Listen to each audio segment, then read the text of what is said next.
Tonight, once again, we've put away the time machine. We're going to give Rex Reel the night off and do an exclusive interview. You know, it was all the way back in, I believe, 2011 that I had hooked up with the band Incendio. And you probably might remember them, those of you who have watched the show all these many decades, because we had them on the show more than once. And a nice little band out of, guitar band out of California. And they were playing at an event called Cindy Stock. And I wasn't sure what that was all about, but we ended up going out there to see the band play and found out about this whole event that happens every summer. And through a set of circumstances, I happened to come across Cindy Stock once again. It's been an awful long time since I've talked to those folks and found out what's going on. It's a cause that is near and dear to many people's hearts, including my own. And so tonight, we have an exclusive interview set up for you with Cindy Yates, the founder, the runner, the CEO, the big boss lady for Cindy Stock, as cinematic class is about to begin, and your professor is in.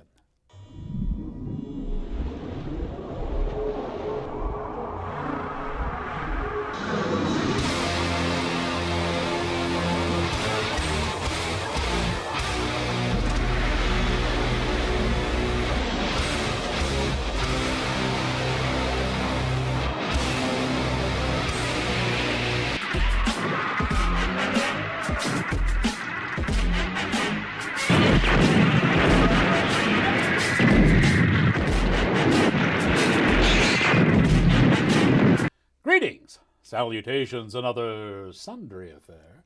I am your cinematic professor and purveyor of truth in movies. Hey, we're going to put the movies to bed for a little bit because I want to talk to you about Cindy Stock. As I said in the teaser intro, we did a show on this, oh, good Lord, that's 13 years ago? Oh, man, we're getting old, huh? Still look good, though, don't we? No, we're good. And again, it's going on again this year, August the 16th and the 17th for Cindy Stock. It's a really, really good cause. It goes with the Yates Cancer Foundation.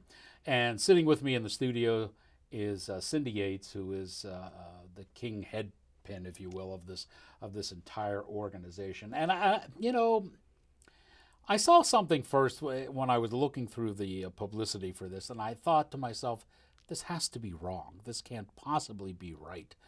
But there it was in black and white, and it has to do with, let me get this right, it's Wheels, Hope on Wheels. Hope on Wheels. Okay, Hope on Wheels is a bike ride, and this thing said 40 mile. That was a typo, right? It can be 40 miles, but you don't have to do 40. You can do 10, 20, 30, or 40. A 40-mile bike yes, ride. It goes to West Virginia and back. It all starts at the Panhandle Trail at Helicon Brewing. Now, how many people do you get to sign up for a 40-mile bike ride? More than you'd think. My husband is an avid bike rider, so he has lots of friends So who this is enjoy his doing thing, it. Yes, huh? He's the I bike was guy. music, and he said, I love biking, so we Okay. came up with the two-part festival idea. And how long does it take to do a 40-mile bike ride? For those guys, a couple of hours. Really? Yeah. That's impressive. I know. I do. I don't do it. I do 10. So we'll start the show off with a challenge right here. You think you got what it takes, brother? Huh? You think you're in 40-mile bike ride? And I guess this is over like regular terrain. It's not like on a track or anything, No, it's right? a trail. So it's one of the rails to trails. So But still, really, there's hills and There's a few hills, yes.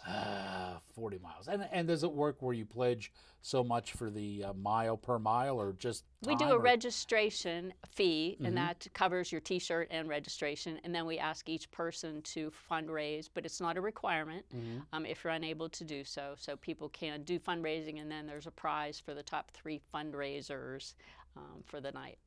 Okay. Do we know what the prize is, or is that a surprise? No, we don't. Okay. So that's a surprise.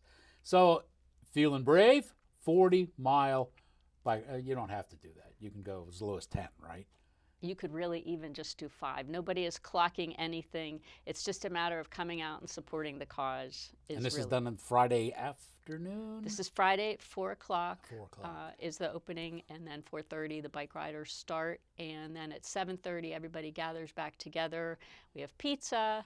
People can participate in the brewery, Right. getting beer at the brewery, and then we have music on Friday night. So it's all really wonderful. Helicon's been hosting us for several years. Now, see, this is the kind of exercising that I like. You go through a lot of blood, sweat, and tears, and at the end, there's pizza and beer. Exactly. That makes sense to me, you know? Exactly. So- And we even sell spectator tickets, so if you don't bike ride at all, you could still just have pizza, beer, and listen stand to by the the music. side holding out water bottles to people. There you That's a pretty good thing. Good deal. Now, the second part of Cindy Stock is the music festival, and we had already name dropped with Incendio, but you've had a myriad talent come through and perform for the music festival. This year's theme, I believe you told me, is a Pittsburgh theme. Why don't you tell me a little bit about the musicians coming out and what they're doing? Yes, this year we have some years we go as far as Australia and Canada and have musicians coming in from all over. And this year we kind of went back to the Berg as a little bit of a theme. And so we have the Blues Attack coming. So Blues Attack was originally led by Jill West, and she died of cancer. And she's someone we had helped with our foundation. So Jill West and the Blues Attack. So Blues Attack is coming. We have Brooke Annabelle, who is originally from Pittsburgh and then went to Nashville. And we have Trinity Wiseman.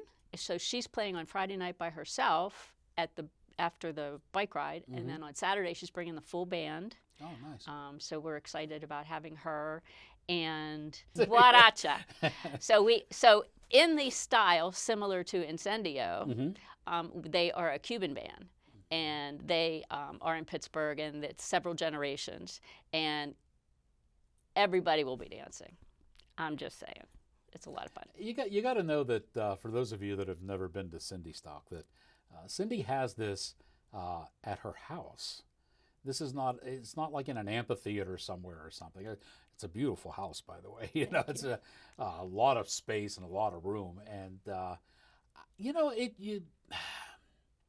lot of times when you go to a concert, regardless of who's playing, there's a definitive barrier between people watching and the people performing. But you don't have that when everyone's at your house and everyone's milling around together, and you're talking to a guy and then he says, "Oh, wait a minute, I'm up next," and they shoot up onto the stage. So, I think that kind of atmosphere is something that I think it just adds to the whole me-in of the event, and just, should I dare say, promotes more harmony. I would love to think that we promote more harmony, because really we kind of laugh and call ourselves Switzerland, because we have sponsorship for both Allegheny Health Network and UPMC, because it's all about coming together for a good cause, which is cancer screening tests and support services. If you can screen, maybe you don't get the cancer. If you get the cancer and you need support services, we're making sure that nobody falls through the cracks. Yeah, I'll tell you what, anytime you get those two organizations together, you've done something exceptionally well. So this has a Pittsburgh music theme, and the music kicks off on Saturday about what time? So the doors open at 3:30. The Okay. music will start at 4. So There it it is. generally runs, 4 to 5, and then we have, hourly, and then we have dinner, full buffet dinner. Yeah, Which that food is was fabulous. The food is fabulous. Yeah, so we probably much of it should- home cooked. Yeah, we should mention Ernie Ritchie, and we should mention Nick Saxon, Yes, because both of those guys are going to be providing food for this year's event. they Why don't are. you tell us a little about them? They're wonderful organizations, and they are annual supporters of our event. All I have to do is call and say, could we count on you again? And they both say, sure. What would you like? And then my brother-in-law hand pulls 50 pounds of beef. So it's a Well, we've heard about this beef. Yeah. The one year he tried to cop out on the beef. And no. man, We it was tried to give him a year off. Yeah, it was a riot out there. So the beef was definitely a hit. Now, I'm sure you know, but are you willing to tell us what possible delectable nibblies we may have out there? Well, we did just get together. So Nick has done pulled chicken, so he's doing something else this year. So Okay. it's a surprise. I don't know what he's planning. Okay. And Ernie provides fabulous, good Italian sausage. You can't beat his sauce and all the good rolls. I mean, it's delicious. And then of course our beef. And then we have a lot of side dishes that everything is hand prepared. I have an amazing volunteer staff that just goes off the charts to cook all this food, prep all this food, serve it, clean up, package it.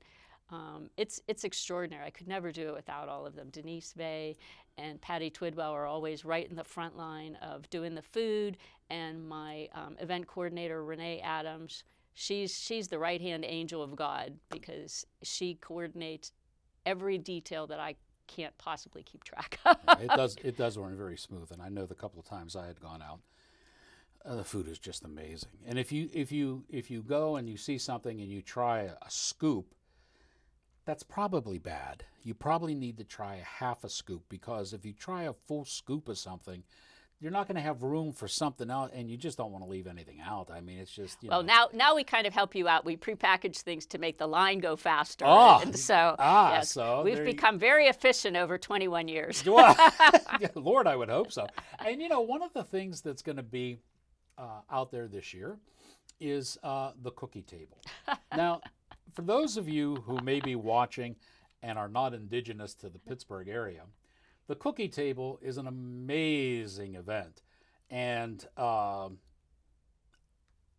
going to take a wild guess here and say that the cookie table at Cindy's Stock is somehow tied into this strange group I found on Facebook called Wedding Cookie Table Community. Could there be any relationship there? Well, it actually all started because this year my daughter got married. And of course I had to make the cookie table available. And she said, "We don't need it." I said, "Trust me, no mom in Pittsburgh can go to a wedding without having a cookie table." And so it just kind of got me inspired to say, wow, that's a lot of fun, so maybe we'll just incorporate that as one little extra thing for the food table and dessert table this year. And of course, because there's a cookie table, at the end when you're leaving, you have to open up a couple of napkins and stuff the cookies that you want in there and wrap them up and take them with you, right? Isn't that the way it works? That is how it there works. There it is. So you get to go home with something, and especially if you don't win one of those great baskets that are out there and everything. Okay, I guess we should, we've talked about the event for a little bit here. I guess we should probably get into the meat and potatoes of what this is all about. This is your 21st year. So in the 2 decades that you've been doing this, give us a ballpark here on how much the event has raised for the cause. So to date, we have raised $482,000, and we fully expect this to be the year where we go over $500,000. And in the first 10 years, we only made $10,000. So wow. I think it's a pretty good testament to how hard we have all worked to really make this available for the agencies that are providing these services or the people that need them. Yeah, that's good. So this year you're looking to do almost 20 grand? We hope so. Yeah. That's historically been, a good number yeah. that we can usually count on. People sit in the same chairs every year, the same spaces in the yard, and bring new people, and it's truly a magical thing. I think it's very Pittsburgh because, as you mentioned, it's not stiff like a concert hall would be. Yeah. And we always say to all the musicians, if you leave here and feel like you're part of our family, then we've done our job.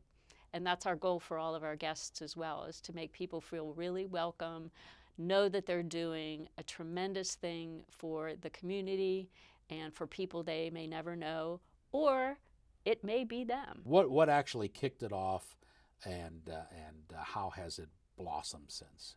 My husband's best friend died of pancreatic cancer, and he was only 51, had 3 young children. And so we had been doing golf outings to help raise money, and I said, I like music. What could I do? I don't play golf, And so then I contacted some of my musician friends and said, would you be interested in doing, house concerts were just getting started at that point. And so they came, and We had a music festival. It poured down rain. It was a hurricane. My grandparents' house flooded, Oh, jeez. and we thought it was going to be like Woodstock, which is kind of what it's named after, is Woodstock, Cindy Stock. But we thought we might have the mud rolling down the hill because it just, But it was a great thing, and people said, "Let's. Are you going to do it again?" And I said, "I haven't really thought about that." And we did it a second year, and then I was working and had a person come up to me at work and said, "I have a lump in my breast. I'm a contractor. I have no health insurance. What do I do?" And that really was the impetus for me to start looking into, what do people do? I've never been in that situation. I've had health insurance. What do you do? And so that's when we've learned all of these agencies that are out there to help people who won't, so that they don't fall through the cracks. And so we found Adagio Health, which did her breast cancer screenings, biopsies, and then helped her whenever she did find it was cancer and had to have surgery, and so on. And then we found organizations that provide wigs. Hairpiece Charities provides wigs for women, and Cancer Bridges, which does all sorts of support services to help people get through it. And then, of course, we also are really concentrated on saying, if you can get screened for breast, cervical, colon, or prostate cancer, you might not, you have a very good chance of having a good outcome if you get the early screening. If you catch it early. You have 3 agencies for support for the uninsured, and you have 3 agencies that provide screening for underserved communities. Yes. Okay, so you're dealing with 6 different agencies all told. Is Correct. that right? Correct. So let's talk about the ones you had mentioned, one of them, Adagio or something. Adagio Health does all kinds of women's care, but particularly we're funding the screening test for breast and cervical cancer through them. See. Okay. And then Hairpiece Charities provides the wigs, and then Cancer Bridges provides all of the counseling services, and all of those are free of charge. Now, is that strictly services. for women? No. Okay. Cancer Bridges is for anybody who needs them, along with their families, because people don't often think about the caregivers. And it takes a big toll on caregivers too, Sure. or the children if their parent has cancer.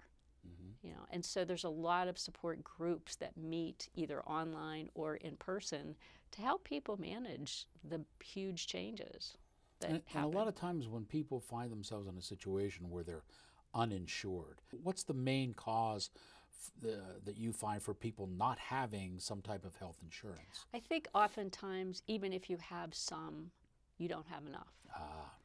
So it's, nobody really plans to have a catastrophic illness, and most of our health insurance, even if you do have basic health insurance, Sure. isn't going to cover 2 months in a hospital. Or a lot of times what happens is people are choosing, so if they're not working because they're getting their treatments, they aren't getting paid. Right.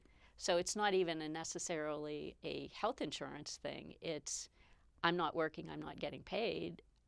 Do I choose food or medicine? Do I choose chemo or go to work? Yeah. And there's just so many things like that are going on. And I truly, this has opened my eyes over the last 20 years to how many situations people find themselves in that, a lot of times if you are working and you had health insurance and then you have cancer, they let you go.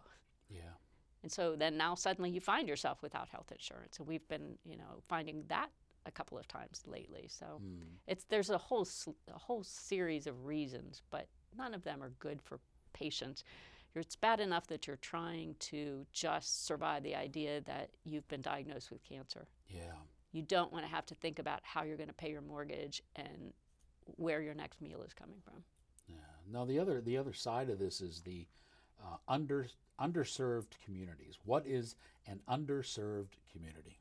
So a lot of times the awareness of cancer screening may not be common. So we had a group that was going out to the Amish communities. So they, it wasn't as frequent to go to a, regular doctor on a regular basis, and especially, the women may be more inclined to go, but the guys were not. And so then they would encourage, well, bring your husband with you. And then they would discuss prostate cancer type screening with the husband. That was well received in the community? Huh. And we have a lot of places where The health insurance, or I'm not so much the health insurance, but just the health conversations aren't happening.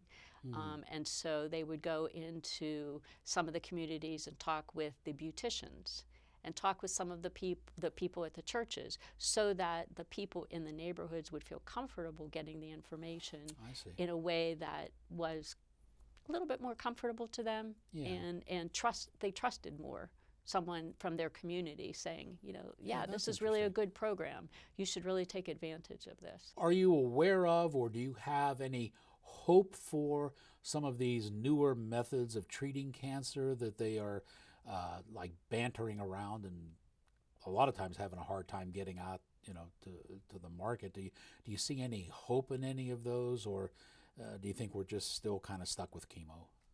I think that the progress is very positive.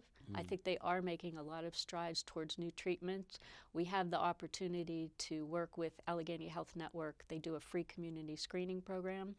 And so we just went to one of their receptions, and they were bringing us up to date on all of the different equipment and things that they're doing. And the screening tests are so much more advanced now.